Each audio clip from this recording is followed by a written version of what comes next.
What is up, guys? Welcome back to Car Tech and More, and today is gonna be like a car talk episode, I guess. I don't really know what else to call it.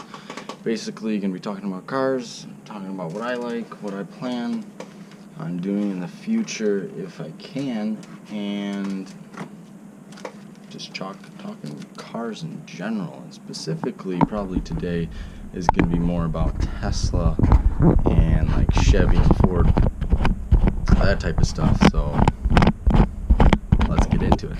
But the Corvette Z6 is one of the best sports cars available to this day for such a decent price. Now, I sound like I'm saying that, like, oh yeah, $90,000, that's decent, but what you're getting for that kind of money really isn't that bad. You're getting that 6.2 liter V8 supercharged, the LT4, and it's 650 horsepower, 650 pound-foot of torque. That's a lot for, even in today's standard, for a production car that's under $100,000 is pretty good. Now, then you got Lamborghinis, Ferraris, stuff like that is gonna be, up there. Now, even the Z6 versus some other supercars, the Z6 is pretty much up there, and the new Z6 Carbon 65 edition just came out a little bit ago, and that thing is amazing. Carbon 65 edition basically gives you the carbon. You get the wing and the back, that's all one piece, and the roof is also exposed carbon, and the inside is mostly Alcantara with some other carbon in there. It's really nice, and it gives us an insight to what the ZR1 might be like. I think the Carbon 65 and the interior is going to be similar to what the ZR1 is going to be, because the ZR1 comes out, they reveal it later this year, and it's going to be 2018. I'm excited to see it. I really am. It's going to have 700 plus horsepower is what I've heard, a huge wing, and just going to destroy everything. It's going to destroy, I bet you it's going to place above the new Z01 1LE, which placed in the top 10 on the Nürburgring lap, if you guys don't know about that. Buying the Z07 package when you buy your Corvette is kind of a waste of money, because you can get it a lot cheaper if you get part by part than getting it from the manufacturer. And then I would so get the black, which these are actually new rims, I believe. These puppies right here. No, that's the same, never mind. These are new.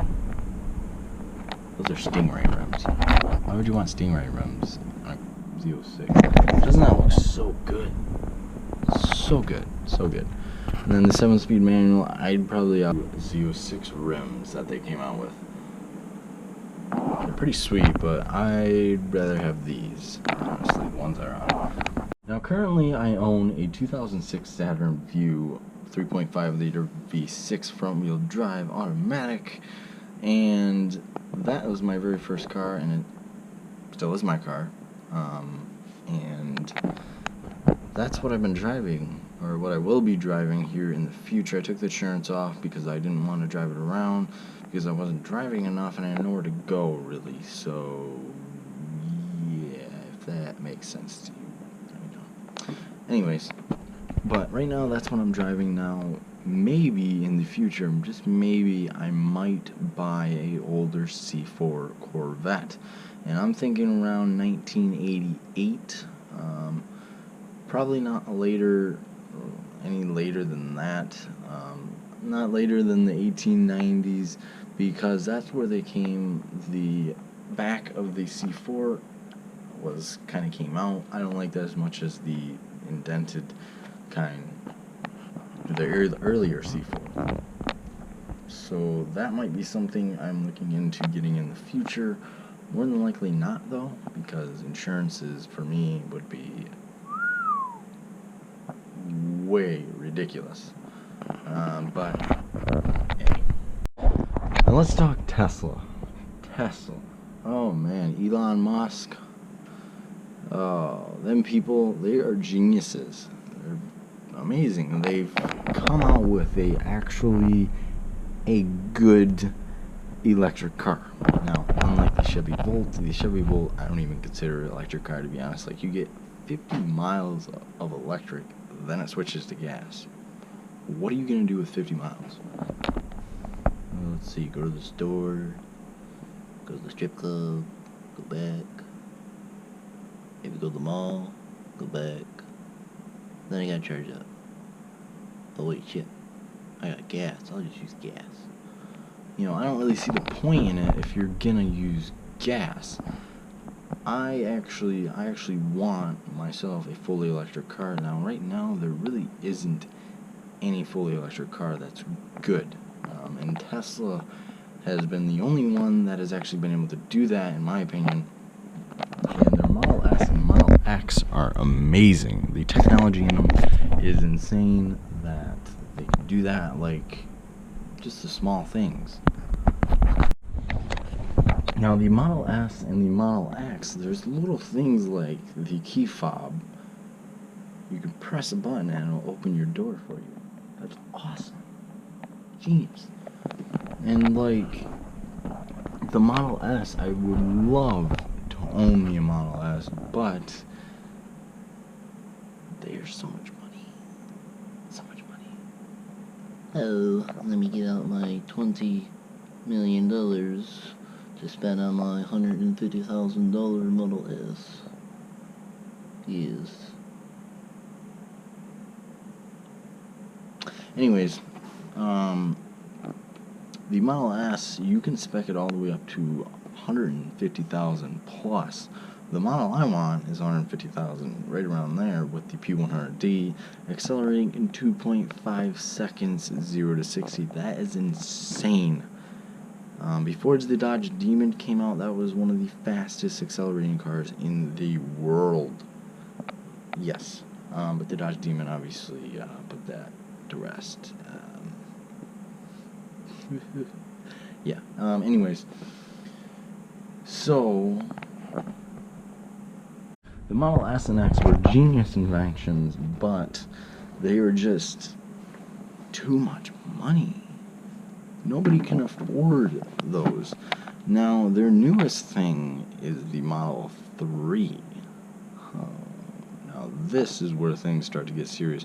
They are starting to produce them, and the Model 3 is basically the Model S. The way I think of it, the Model 3 is basically a Model S just stripped of a bunch of features and slowed down. And yeah, cheaper. A lot cheaper. Starts at $35,000. They don't have a lot of options. They wanted to keep that as simple as possible. And the reason for that is because they wanted to keep the options as low as possible, so it makes it as easy as possible to get them moving through the line so they can produce more and more and more, in a faster rate. Now, eventually they are coming out with an all-wheel drive version later in the future, but right now they are only rear-wheel drive, and they're going to have a range of 200-something miles, which for me is just fine, because that really is okay, because there is, in the United States, there's one supercharge station in at least 200 miles range of you, and as long as you're not driving like insanely, you should be fine. And they accelerate 0 to 60 in like 5.something seconds, and that's even pretty good for an all-electric car if you think about it. It's faster than most average day cars. And map of all the supercharging stations, destination charging, service centers, stores and galleries, all that good stuff. Now, this is the United States.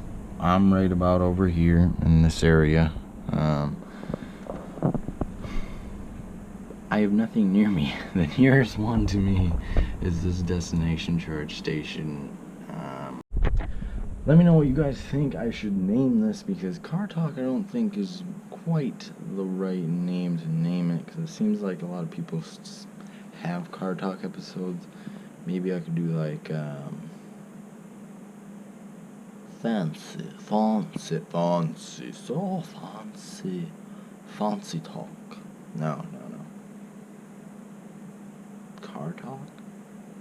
Vehicle talk? No. We'll stick with car talk for now. But until then, let me know how I'm doing. Comment below what you guys think I should name it. And as always, subscribe, like the video, let me know how I'm doing, and have a good day.